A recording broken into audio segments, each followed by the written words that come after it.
Portable dès la sortie des cours, c'est le premier réflexe de ces collégiennes. Il faut rattraper une journée de texto pour Cassie et Shaima qui vont pianoter avec leurs amis. Au collège, on a le droit de l'avoir sur nous, mais tout le temps éteint parce que sinon on peut avoir une sanction ou autre. Donc dès qu'on a fini les cours, on est contente de retrouver notre téléphone. Et vous leur dites quoi? Ça va, on fait quoi demain? Et comme on parle des soldes en ce moment. C'est une conversation un peu banale en fait. Vous pourriez le faire au téléphone. Oui, mais là, au moins, oui, peut-être, bien sûr, on peut le faire au téléphone, mais là, ça me permet de parler en même temps à Shaima qu'à plein de copines. Leur portable, c'est toute leur vie. Un compagnon de chaque instant, quelquefois une obsession, au point même d'en oublier parfois de nous regarder quand on leur parle. Si je l'ai pas, je sais pas, j'ai l'impression d'être toute nue, on va dire, quand j'ai pas mon téléphone. Je suis en manque de quelque chose, je sais pas. Un portable qui rassure les parents en leur permettant de localiser leur enfant à tout moment, mais qui les agace aussi quelquefois. 10 minutes, un quart d'heure dessus, c'est un petit peu énervant quand même. On a l'impression de parler dans le vide. Non, j'écoute. Même pendant le goûter, il est au centre de toutes leurs attentions. T'as reçu le message d'Émilie? Comme 3/4 des adolescents, elle possède un mobile, un vrai marqueur social. Il faut être à la mode, faut pas avoir les anciens téléphones.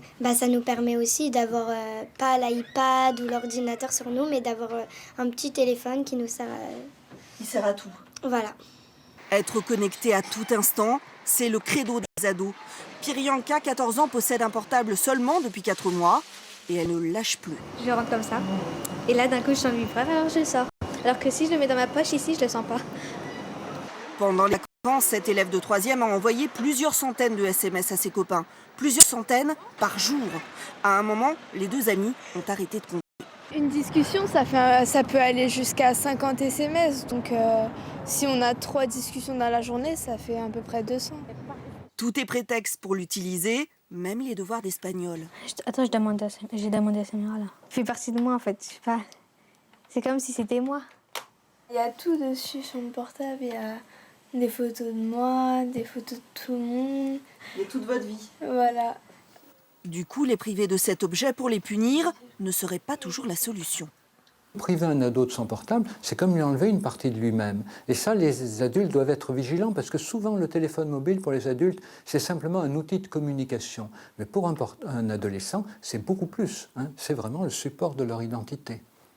Les parents de Cassie et ceux de Shaima ont posé des limites. Pas de mobile pendant le repas ou la nuit. Je veux qu'on reste quand même un peu ensemble en famille. S'ils sont chacun dans leur coin avec à tapoter là sur leur truc, ça va pas, je pense. Offrir un portable, une pression qui commence pour les parents de plus en plus tôt. Le petit frère de Shaima a déjà réclamé à 10 ans un mobile. Pour le moment, il va devoir encore attendre et emprunter celui de ses parents. Pas simple.